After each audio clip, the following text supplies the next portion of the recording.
Hey everybody, it's StarSound Speaks. Irlianna Samsara here with the StarSound Speaks podcast. This is episode 227. Welcome, and this is our the 2023 year ahead. It is by no means definitive, but what I'm going to do here is just talk about some very big highlights of the major. There's like a 5 major points that I'm going to cover, major transits, and speak about a couple of really important dates that I want you to definitely take a note of in terms of the words that are coming to me, or transformational opportunities for the collective. Yes, it's coming. I know a lot of astrologers have been saying, and it's true, like this year, it's not going to be as loud and as grating as the last 3, outwardly grating. We had the Jupiter, Saturn, Pluto, in 2020, and we don't have to repeat that one. We all know where that led. 2020, 2021, and then Uranus, Pluto, the square with Uranus and not Uranus, Pluto, sorry, the square with Uranus and Saturn for 2 years. A lot of angst and things, obviously on the external. This one's more internal, but we are definitely going to see it in the collective, and I'm going to explain exactly, what that's going to look like as we unroll the year. So here it goes. So for those of you, by the way, who are new to the channel, welcome, welcome. My name's Irlianna, and I do mostly Hellenistic astrology, and I blend it with modern. So anyway, yeah, let's get right into this. So I did the month of January, it was more granular about the exact month. And I will say that as all of these things I'm going to talk about today we're going to break these down in depth as the year rolls on, and I'm certainly going to continue. I have more guests coming, and more wonderful astrologer guests coming back, so it's going to be really great. So stay tuned. We're going to dive deep into these things, but I want to give you a sense, an overview, and some things to think about that will help you in this year. So January, we have 3 planets stationing direct. We have Mercury stationing direct, Mars, and Uranus. So Mercury retrograde, okay, we've discussed that, and that is not a big, major, earth-shattering event. It happens 3 to 4 times a year. The Mars retrograde is specifically probably the most important one that's stationing direct, and it's going to be January 12th or so.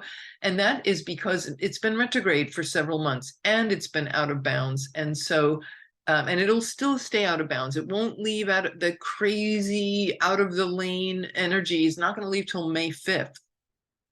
So, but the retrograde, stationing retrograde and moving forward. So this war of the words that we've been feeling and hearing and seeing, and but also courage and power in speaking up and considering alternative viewpoints and listening to other people's points of view is still very much at play with Mars. It's funny because the other day there was this, did I mention this already? If I did, forgive me.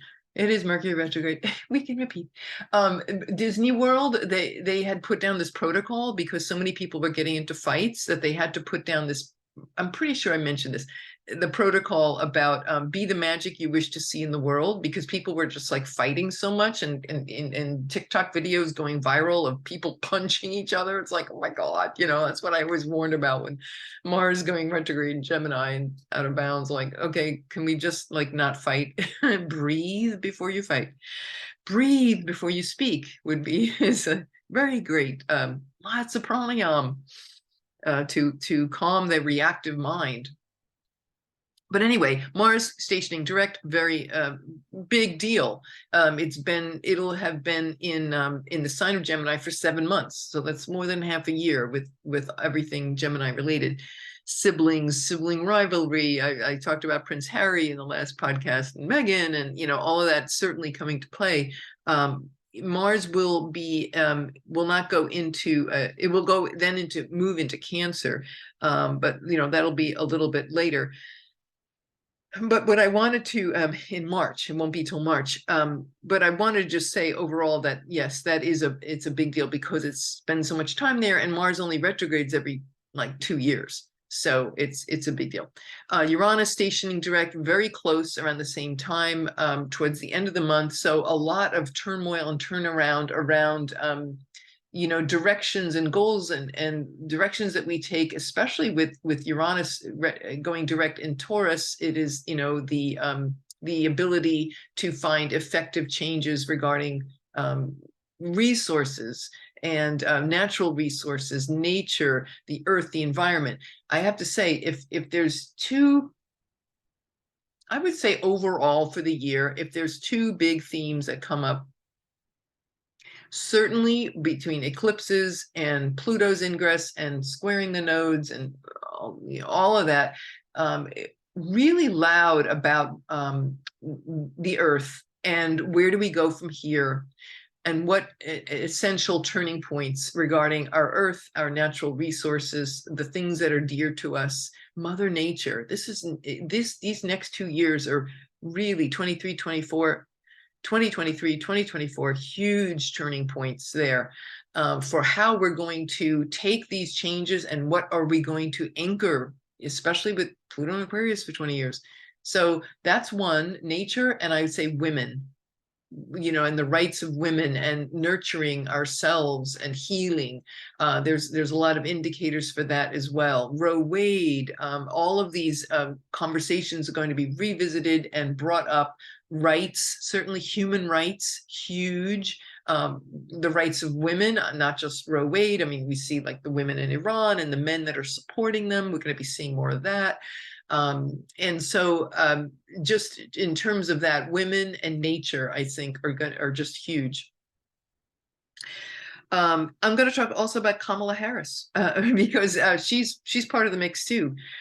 So that brings us into so that busy month of January, Mercury, Mars, Uranus stationing direct. February, it's interesting. I looked at Kamala Harris's chart again, and she's in her Saturn return. She's got Saturn at 28 Aquarius, so she's coming into that final. Here it is, the pinnacle. Saturn return, major life change between 27 to 29 is the first one, 57 to 59 is the second, 87 to 89 is the third. She's in her second. It's in her 9th house. And so, it's going to be the exact point would be February 18th is when it's that, what would we say, when you've been through 2 Saturn returns, it's an initiation. They're always an initiation, especially that second one, the mentor, the elder. Anyway, that's February 18th, and I'm going to mention her later in the podcast too, so stay tuned to the end because there's something very important coming up about her this year, especially at the end of the year. March 7th, we have, month of March, definitely the busiest, most profound, not that we won't have profound changes and opportunities of transformation, but March will be a major, major shift, probably the busiest month of the year in terms of astrology, because we got 2 major planets, outer planets, changing signs. We have Saturn into Pisces, right? We've talked about that Elodie Saint-Ange Obus.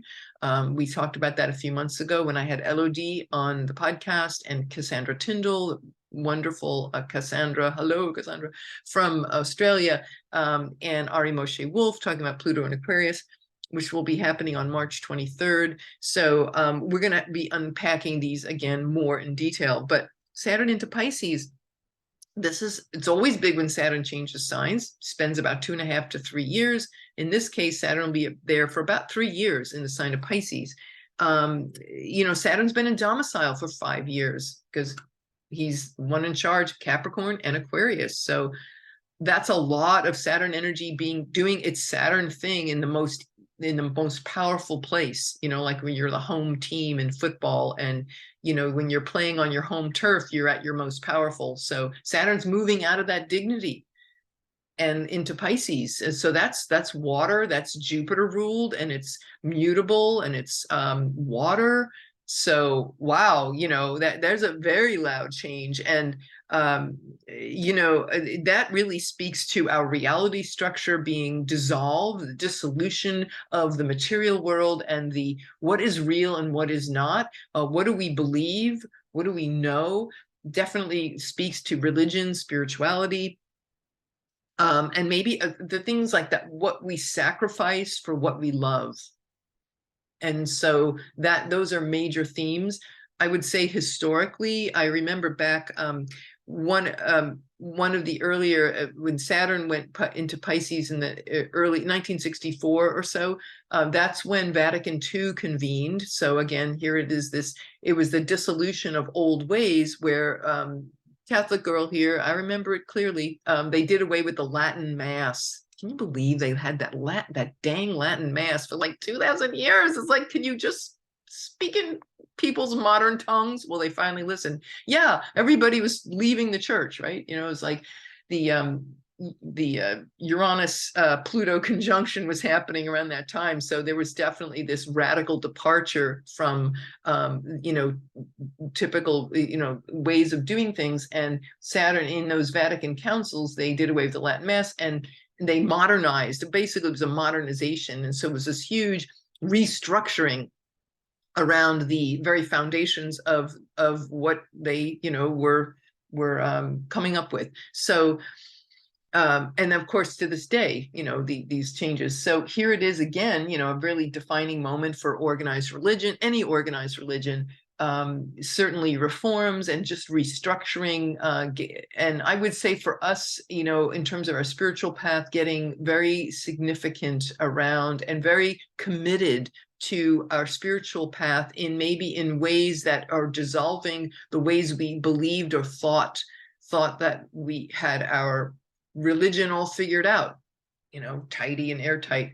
I think you'll see a lot of people maybe dissolving and reforming along new lines of what are they devoted to, what are they committed to, in terms of not just religion and spirituality and spiritual wisdom, but esoteric wisdom, but also the things that we love, because it's Jupiter ruled. You know, it's Neptune. I'm sorry. Jupiter's I'm going too fast here. Slow down. Saturn in Pisces, that is, you know, Jupiter's temple, Pisces, right? So this is, but it speaks to the, you know, when you think about Pisces, you also think about art and beauty and art and love and poetry and like the ideal expressions and ideal forms of expression, of artistic expression. So we could also say this is a period is starting this year where we will get serious around what we love and what is beautiful to us and artistic pursuits and things. So I would, you know, get serious about those pursuits. So that's like an overall message for Saturn in Pisces. That's March 7th. March 23rd, Pluto changes into Aquarius, and for the first time. So it'll be at 0 Aquarius for a few months. It'll retrograde back and forth from 0 Aquarius, retrogrades at 0, dips its toe into the future, the potential of Aquarius. Then it kind of steps back into the old. So there's this threshold, and Ari Moshe Wolf spoke very eloquently about this. So if you haven't listened to that part 2 podcast, and part 1 and part 2, definitely give that a listen. But this speaks to the old guard giving way to the new guard, right? Pluto in Capricorn was last there, American Revolution, as we can, you know, very obvious, that kind of profound change in the collective. So it's a deep cathartic transformation into the individual, right? That was the age of, back then, the age of enlightenment, you know. And so this idea about the Aquarian ideal of future and liberty and progress and freedom coming to the fore. There's definitely a crisis opportunity, right? Same word in Chinese, crisis opportunity for humanity and the collective regarding, you know, innovation, large social movements. You know, I remember in world history that after the American Revolution happened, then it spurred a whole spate of revolutions in Central and South America. So everybody kind of got on the democracy bandwagon, right? And so it was like the origin for all of that, and it certainly gave birth to that idea collectively around the planet. So there is this death and rebirth between the old order and the new. And I would say, you know, where we get to explode and break down these societal conditioned behaviors, societal behaviors, and all this unconscious conditioning that we have so held on to for so long, to the point where we couldn't even see it, like the fish in dirty water, right? So that Pluto is breaking that down. And I think it's about introducing us like, hey, what's available when we break down all this unconsciousness around our reality structure and what the rules we've been living by, and then what's it like to come from the future, the kind of person that we want to be, Aquarian, right? Coming from the future, the Kundalini light body, if you want to really get esoteric about this. And Saturn in Pisces will definitely help you with that one. So it's interesting that where they are in those two signs. So, you know, bringing these things, making this very real for us. Bringing in the future self, AI is a huge piece of this, right? In the future of artificial intelligence, and what kind of intelligence is it? You know, where is the role of artificial intelligence in our society, and what happened to good old-fashioned natural intelligence? Wink, wink. Anyway, yeah, there's this a crisis and a turning point, and the crisis leading to opportunity and rebirth. So again, that'll play out over 20 years. You know, that rules an entire generation of people. But we'll get the gist of this over from March to when Pluto goes retrograde, and a few months later. When over those months, you'll see it's like the preview of 20 years of what it can bring, what potential is available. So that's really big. March, April, May, preview of those 20 years. March 25th, Mars leaves Gemini and goes into Cancer. Now, normally I'm not saying that's not a major transit like the way Pluto and Aquarius is. But like I said, because it's been 7 months there, and because you won't see Mars retrograde for 2 years, it has a very deep and important significance for this year.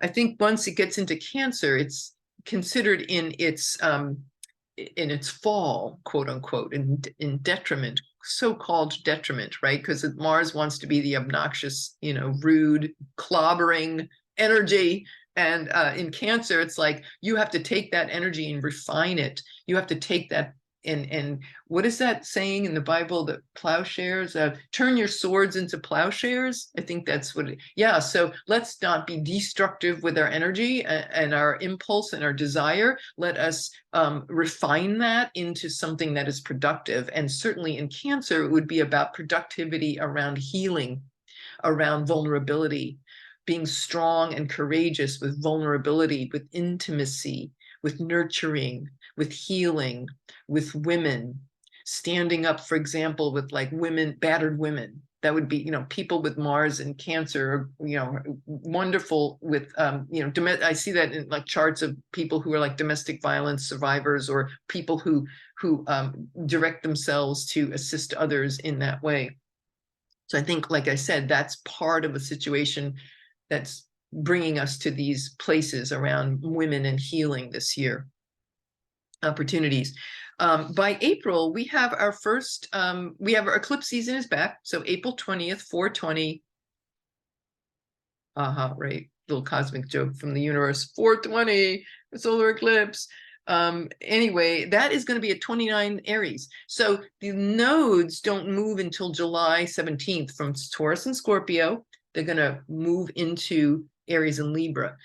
So we're going to have, it's like over this year of 2023, the eclipses are wobbling from the Aries Libra axis. It'll wobble back into Taurus Scorpio. You know, there's this little like messy crossing point, and then it goes into, in the fall, it will have one more solar eclipse in Scorpio, and then it'll completely shift. But this one speaks in especially in the month of April, May. I think there's definitely disruptions, major endings and major beginnings around financial markets, our resources, the things that we hold dear, a disruption and a reset right? So there's economic reset. I see it also for Earth changes, the eclipses in Earth and water signs, Taurus and Scorpio. So Earth and water, as we have seen with the news headlines of these extreme weather events, one that we've just come through. If you're holding a ticket from Southwest Airlines, you're still looking for your luggage. So yeah, it definitely speaks to disruptions around our comfort zones. I would also say too about king tides. You might want to. I've been researching more about what this means, but a king tide is when tides are extremely high and they end up flooding coastal areas. So you could Google it for the area in which you live and find out when the king tides are prominent in your coastal area. But they were pretty prominent around the time of Hurricane Nicole, which was in Florida when it did. No, was it Nicole? No, Hurricane Ian, where it just decimated Fort Myers, Florida, and all of that. So I would say too, because at that time there's Mars is going to be in Cancer, and so we could be seeing water, not just water events, but water wars. And I think about Lake Powell, and there's all these water agreements that the tribes and the states of Nevada, Utah, California are working out and drawing up. So we're seeing a lot of that going on. So that will be very loud in our consciousness. Eclipses, weather, finance, resources, the earth moving, and new chapters beginning, dramatic new chapters beginning.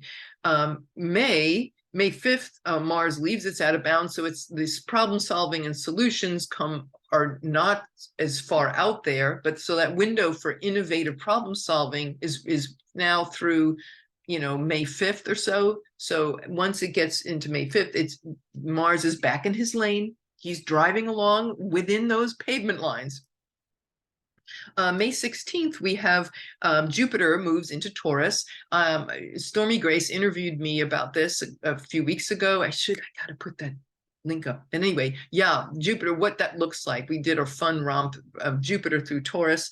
I think this one very much speaks about efficiency and rights about the earth, and being conscious around the earth, environmental rights, certainly in speaking to the following year, 2024, when Jupiter will conjunct Uranus and Taurus, which should be really dynamic. And whoa, those eclipses going to totally blow us out of the water. But the earth rights, environmental rights, of course, women and values on a spiritual level, on an inner landscape, self-esteem, breakthroughs, hope and joy and confidence and optimism around one's values and one's self-esteem. So that should be very, very exciting. And that happens 2 weeks after the eclipse season. So that brings us into late May. And this is one of the first dates that I would love for you to take advantage of and to really meditate on. It's depending on your time zone, it'll be like that weekend of May 20th, 21st. Jupiter is going to be squaring the nodes, and Pluto. Jupiter will be pretty much conjunct the nodes, early degrees of Taurus, squaring Pluto. And this is a fixed square. So fixed signs: Taurus, Scorpio, Leo, Aquarius. That weekend, Mars will line up there too.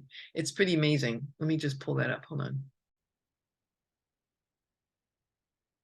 Okay, let me show you what that looks like. So here's the chart for Washington, D.C. for that weekend, Saturday, May 20th, 11 in the morning. So it could be, 21st in the, say, Australia, all you fabulous Australians and New Zealanders and everyone in points east of the USA. Check this out. Here is, notice that it's angular for the city of Washington. So that, wow, a fixed square, something's got to give, big turning point. But for everyone in the collective, notice here how Pluto at 0 Aquarius, it's gone retrograde. And it is also making that exact square. Remember, these are critical degrees. 0 degrees of a sign is always critical. It's giving you a preview of the next, well, for example, with Pluto, like we were saying, it's a preview of the next 20 years. But there's a certain point on that weekend, so that would be like a week or so before USA Memorial Day. Here we understand it's only 2 weeks after the eclipse season. Usually eclipse season, things settle down, but like here comes what I'm seeing the words choice point. As Andrea Michelle would say, a choice point. I'm getting her back. Don't worry. I'm in contact. We're going to have her back. We're going to talk about a lot of great things with her too. She's one of the amazing, one of the many great astrologers here. So I'm thrilled to be getting back with everyone. But anyway, here is this 0 degrees of critical degree, right? This is the oak tree contained in the acorn, right? So there's this huge potential, and how are we going to use that? Well, here's an opportunity on that weekend, that grand fixed square. Mars, our courage, our passion to be ourselves and to shine our light, right? And then the nodes, the evolutionary, where we have to lean into our values, the things that are important to us, are redefining what's the things that are important to us, letting go of fear and control and having to have it all figured out, making friends with the unknown, embracing the unknown rather than running from it, embracing transformation, knowing that something better comes when we face our deepest fears, and like the shaman, moving out from the other side through that, and what that will have the effect of that on the next 20 years as we move into this age of AI, internet, the future self. What does the future self look like? How do we want to carve that? What do we want to settle and create? And fixed signs is all about stability. What kind of transformational expression, transformation do we want to agree on and settle into? So we'll have a wonderful opportunity on May 20th. That's for sure. Okay, May 20th, 21st. June, Pluto will continue to square the nodes. So May, June, July, very, very important evolutionary opportunities there. July 17th, the nodes will actually finally shift. So it'll go from 0 degrees of Scorpio into 29 degrees of Aries and Libra. And 29 degrees is also critical degree, right? So that 0 is the critical degree, the evolutionary potential. 29 degree is also known as a karmic degree. And that is where we had our first Aries eclipse, 29 degrees of Aries back in April. So the nodes will be at that particular point, July 17th. And I didn't know if I said this, but definitely about a revolution in consciousness. Just jumping back to April for a moment, that eclipse on April 20th at 29 Aries, the American Revolution started with the sun at 29 Aries. So I thought, wow, isn't that cool? Here we are talking about a revolution of consciousness. And so, but that'll definitely speak about this with the sun there and Jupiter very close. This, and again, we'll unpack this more in depth as time goes on, but that speaks very loudly to these new chapters opening around one's courage, one's passion, one being the individuated self, right? With 29 Aries, perfecting and mastering courage and passion and leadership. And so that eclipse is, super juicy for that.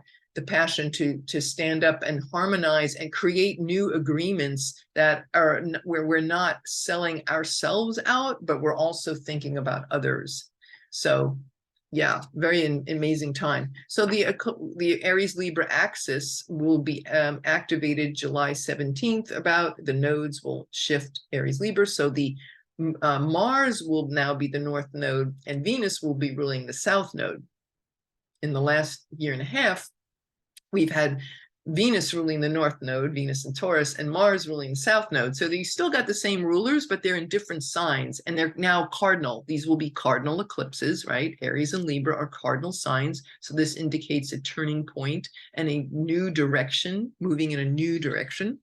So, and very much about self-empowerment. And I would say too, in general, South Node Venus can be about look, there's an elephant in the room, and we're not going to play nicey nice and be like, I don't want to confront. Okay, I'll just kind of like put a velvet throw over that elephant. And it's like, no, we have to be able to have create connections by approaching things and not feeling like I have to, like, not being afraid of confrontation, but taking the best of the South Node, which is like, yes, we know how to say things in a positive, constructive way.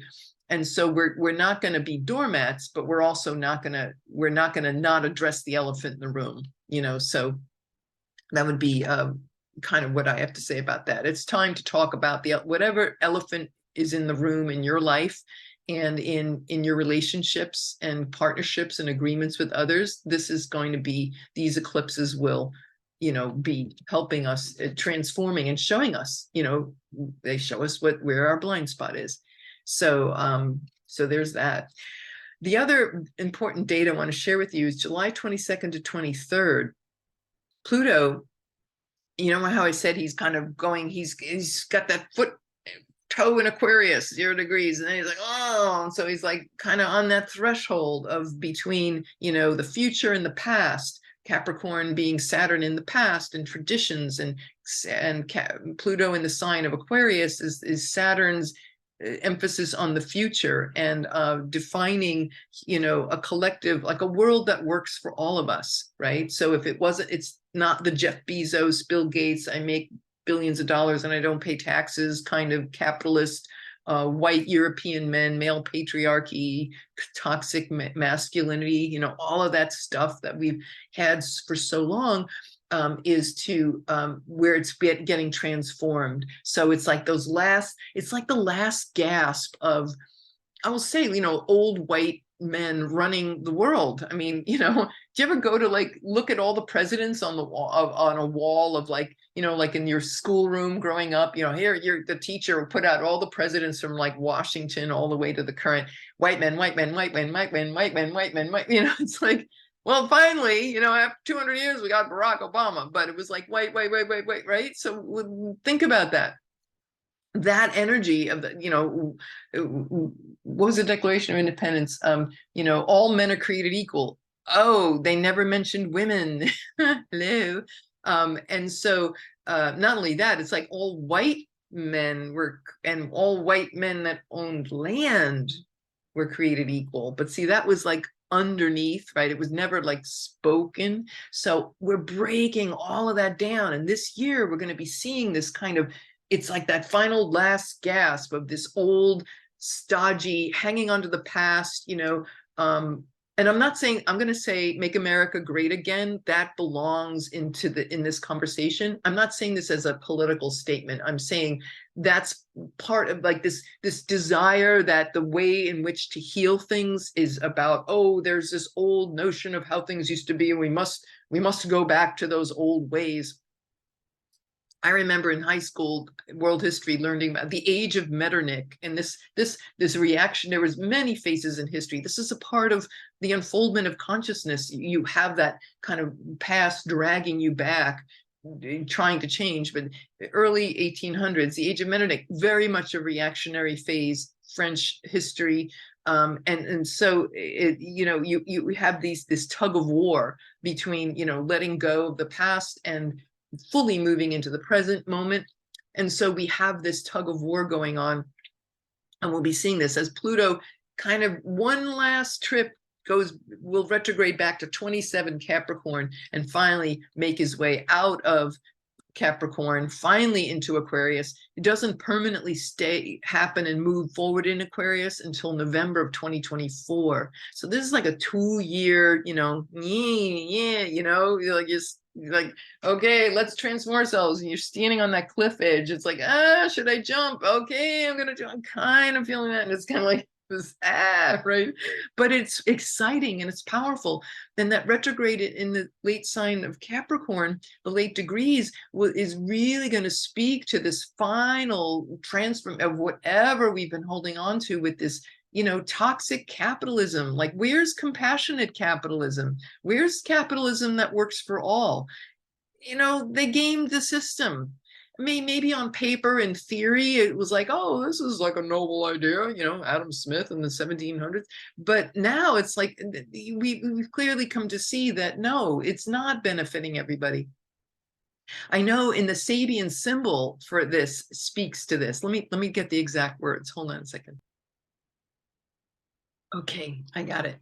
So for those of you who don't know what a Sabian symbol is, these are like divinatory, they're kind of like tarot symbols, and they each 360 degrees of the zodiac, each one has this a symbolic image. And there's Chandra symbols, Sabian symbols, there's different sets of divinatory symbols, but they represent a facet of consciousness. And the one for 29 degrees of Capricorn, it says here on this website 30 degrees.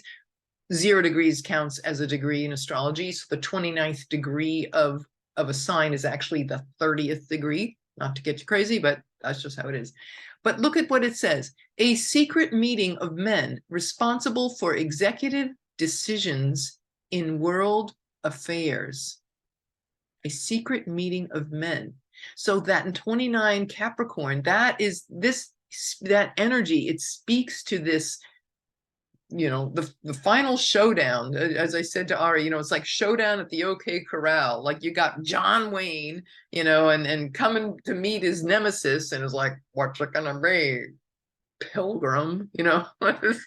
Oh, isn't that interesting? Pilgrim, right? All the colonialism and the slavery, genocide of the native people, of African people, speaking to this outrageous, like we're healing, whether we like it or not. You know, you can be as much you know, MAGA or however you want to define, you know, these groups, these very extreme fringe groups that want to hang on to the past. Like I said, there's been many throughout history. It's nothing new. It's part of consciousness. We can't hate on it. We have to just see it for what it is. We embrace it. Mother love, you know, Om Bikanze Bikanze, Maha Bikanze, Raja Samangate Soha. That's the mantra for the divine mother, the bodhisattva of compassion. So when we recognize these things, we can infuse this with consciousness, and that is what will shift. Our consciousness is what is shifting.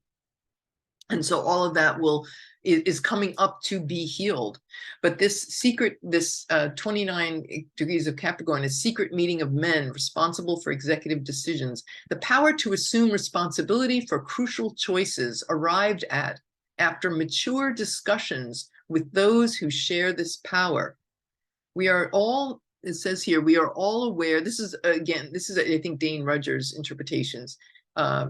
We are all aware now of the work of secret committees in the White House and at all levels of government.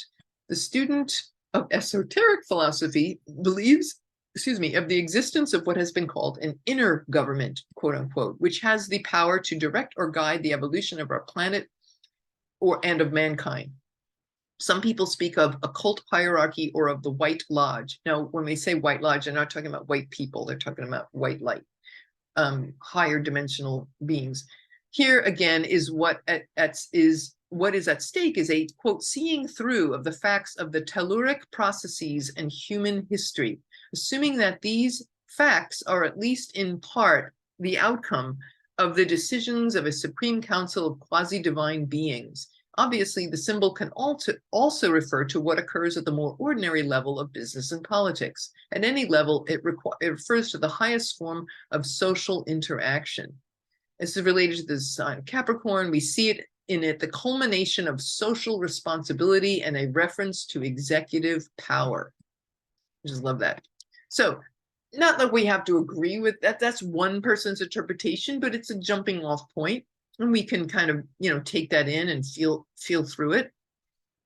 But I do feel that, again, that is very much at play, especially with the eclipses, that 29 Aries eclipse, you know, squaring that thing. So this desire for the individual, for freedom and liberty and equality and fairness, you know, coming into taking on that energy. So it's the death throes of this old order of things. Let's see, 2 more things before we wrap up. Major events. Venus will go retrograde in the sign of 28 Leo. It'll go back to 12 degrees of Leo. Venus only retrogrades about every year and a half, so that's an important transit. Yes, it's a close personal planet, but when it retrogrades, just like Mars, we pay attention. The fact is why this is so important, and it's more important than other Venus retrogrades. It's going to happen at the end of July. So it's interesting because July 22nd and 23rd is this that weekend. That's the other date that I wanted you to. So first one was 20th, 21st of May, and then the other one is July 22nd or 23rd if you're in the Eastern Hemisphere. Pluto will make a grand cardinal square at 29 degrees of Capricorn. It's in with the sun, and let me see if I can pull that up. Hold on. Okay, here we go. So, isn't this cool? Yeah, here's the Grand Cardinal Square. So, you know, here's this the old order passing away, and what is Pluto grappling with? We've got cardinal signs, the nodes at cardinal karmic cardinal degrees, right? This is like what's going to shape our destiny moving forward. And here is the 29th degree, the sun, right? For that weekend, the sun's going to pass. So it's a square with the nodes, but then the sun's going to pass by in that moment on July 22nd. So this will be at play for days before, you know, and like I said, May, June, July, very, very strong. Pluto squaring the nodes for months, but at this exact moment is what I'm like fascinated with. Interesting, a lot of spirit is going to be conjunct the sun of the USA. So there's a lot of indicators. Remember, I'm going to be talking about Kamala shortly, so stand by. So this is conjunct a Sirius and the USA sun, a lot of spirit. So that one's, you know, our collective soul path, you know, leaning into what the moon, right? Moon energy, Cancer. Well, where's the moon? Oh, moon in Virgo. Wow. Okay. Comfort and security with certainly our food. I would say too, nature, food, health, service, the way in which we process, you know, the mind and the discerning mind, in terms of the Virgoic archetype. You know, it's the Virgin, so it's you know, there's goddess. It's about fertility and harvesting and taking what's essential from, you know, separating the wheat from the chaff, and what is essential and important to women. And the workplace, I think too, women in the workplace will be very strongly highlighted here amongst many, many facets of this.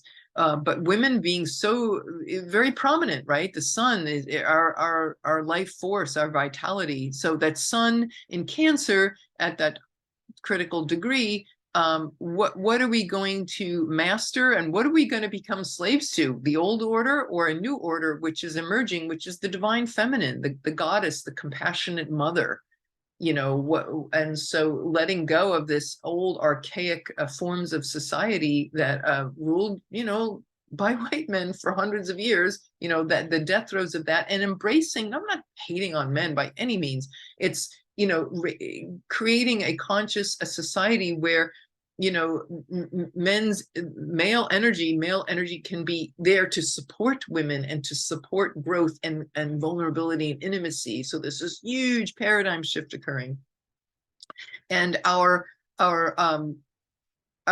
evolution depends on this North Node leaning into being strong and bold and courageous and creating this change and taking the best of the, you know, not being lazy and not being like I said, ignoring the elephant in the room. It's like, no, let's talk about the elephant, but we can do so. We have this cellular memory of knowing how to do this in a compassionate way.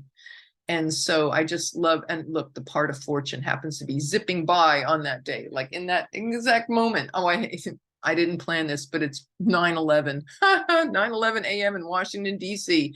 Isn't that interesting? And this is all in the support axis houses for Washington, in the, you know, money, finance, the resources that support us, whether it's actual financial resources or soul agreements and things, what we owe to ourselves, what we owe to others. and you know, 5th and 11th houses, our tribe and our ability to you know, our children and our love, our love affair with you know, I think about the 5th house, like love affair. Yeah, I'm not here to break all this down right now, but you know, Saturn and the sun, right? Where the boundaries and how we set up this new paradigm. So anyway, yeah, I just love that particular date for that reason. To finish this, I would say Venus, the next day after that, Venus goes retrograde at 28 Leo. And so, wow, Leo rules monarchs, heads of state. It's our vital life force. It's the sun. What are we doing? Basically, we're revisiting our loyalties and our agreements. What and who are we in love with? What and how does that define our values? What's important to us, our finances, the values, the talents and skills that we have.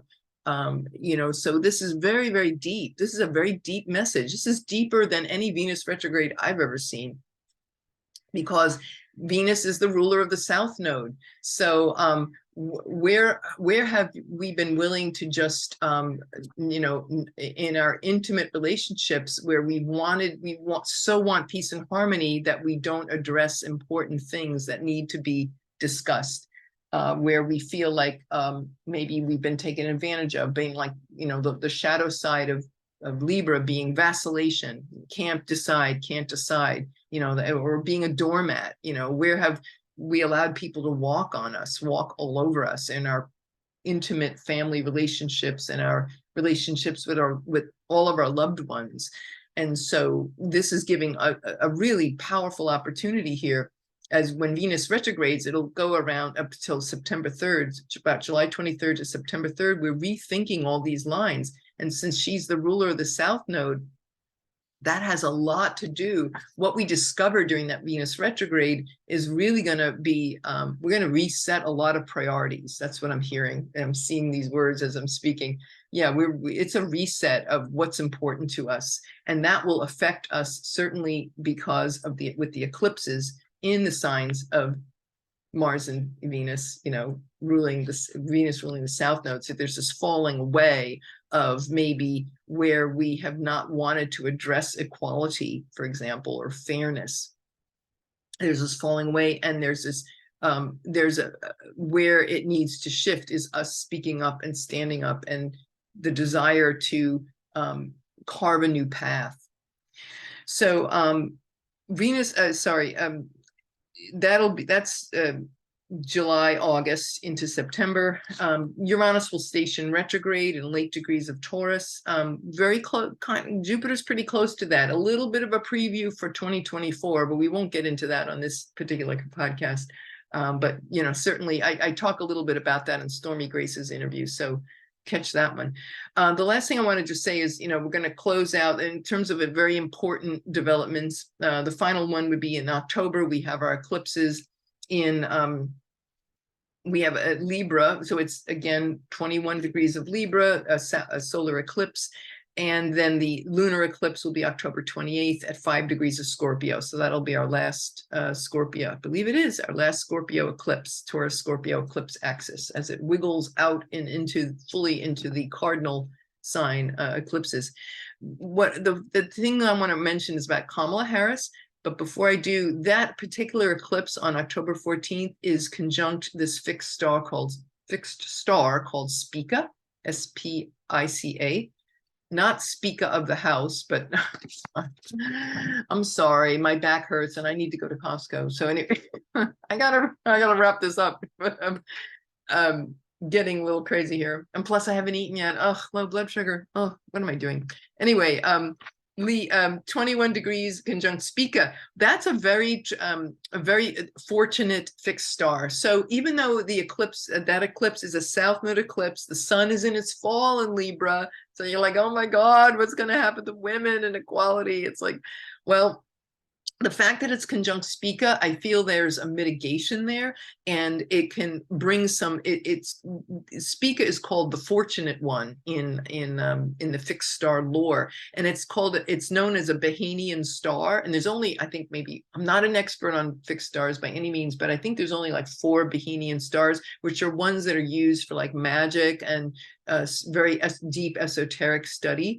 But that is a very fortunate star, and so I think about what the eclipse is conjunct Spica, and as it squares that old, those yucky old toxic patriarchal Pluto in Capricorn at 27 degrees of Capricorn, the same degree as the USA Declaration of Independence, 4th of July. Right. So this is a point about equality and women as leaders, because Libra is a cardinal sign. So, maybe it's the fall of how we've held women to be, and where we had been unconscious to this outrageous opportunity, and where we have where it has not happened before. And I think that also that particular eclipse is angular. It's in the 1st, 4th, 10th, and 7th houses of for Washington, D.C. So I'm wondering, is that a signal of leadership? If it's not actual leadership, like maybe Kamala Harris will take on more of a role, or her roles, because she's just coming out of her Saturn return in February. So that could mean literally, women in power. And I think about her because her son and her son's at 27 Libra. So this eclipse is very close to her son. So these Aries Libra eclipses are going to be happening, very powerful change for Kamala. How that looks, we'll see. I'm not going to get deeper into this right now, but I will later in the year. But I think it's worth mentioning. And the fact that it's angular for the city of Washington, and even if you don't see that, or want to go there with that particular line of thinking, just imagine metaphorically for women and equality, and a passion for justice and equality and fairness, and again the divine feminine being that leadership paradigm of women leader, or just compassionate leadership, regardless of your gender. You could be non-binary. It's like, it's okay. We're including everyone here. Everyone's invited to this party. That should be a really exciting eclipse. What eclipse is ever boring? None of them. But this conjunct Spica. All right. So who's going to be the Spica of the house? Oh, get me out of here. These are bad jokes. Okay. Anyway, so I have to go to Costco, and I'll see you guys later. I hope you all have a wonderful year, and I so appreciate all your help and all your feedback and love and prayers, and sending you lots and lots of great prayers for the highest and highest blessings for you all in this new year. And I'll see you soon. Okay, this is Irlianna Samsara, StarSound Speaks, StarSoundastrology.com. Don't forget to like, share, subscribe, and love to hear your thoughts about 2023. Okay, take care. Bye for now.